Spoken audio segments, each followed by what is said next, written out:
महाराष्ट्रातील सगळ्यात उंच नांदुऱ्याची हनुमान मूर्ती 105 फूट हनुमान मूर्तीच्या साक्षीने रुबाबदार भव्य हनुमान जयंती।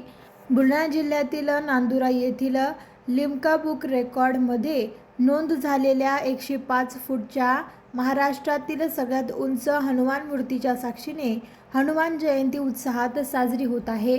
खामगाव नांदुरा महामार्गावर स्थित ही सगळ्यात उंच या हनुमान मूर्तीची ताशी 350 किलोमीटर वेगाने वाहणारे वारे आणि 1.5 रेक्टर स्केलचा भूकंप सहन करण्याची क्षमता आहे।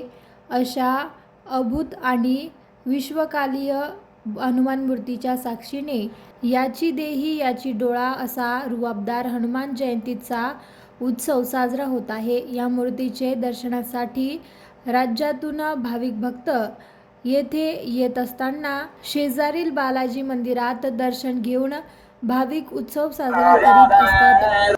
दिवसभर धार्मिक कार्यक्रम होत असतात, तर सकाळी 105 फूट मूर्तीला जलाभिषेक आणि शेकडो किलोंच्या फुलांचा माल्यार्पण देखील करण्यात येते।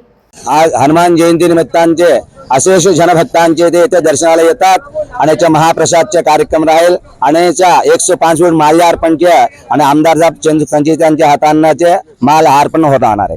अभिषेक कसा होतो इथे? अभिषेकचा आपला पंचामृत विशेष हनुमान जयंती निमित्तांच्या पंचामृत आणि गंगाजल महाजलाचे आणून देऊन आणि टँकीमध्ये टाकून हनुमंतराचे रिमोट कंट्रोल द्वारा महाजलाभिषेक करतात आणि जे सर्वांचे ते तीर्थ रूपामध्ये घेतात। एक मुख्य म्हणजे इथलं जे माल्यार्पणचं एक आकर्षण आहे ते कसं असतं?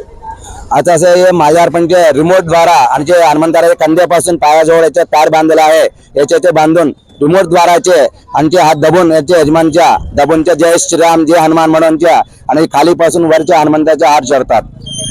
आज हनुमानजीचा जन्मोत्सव आहे आणि लिम्का बुक मध्ये 2003 मध्ये याची नोंद झालेली आहे आणि इथे आता असंख्य भक्त दररोजचे दर्शनाचा लाभ घेतात आणि आता आज 12च्या नंतर महाप्रसाद आहे।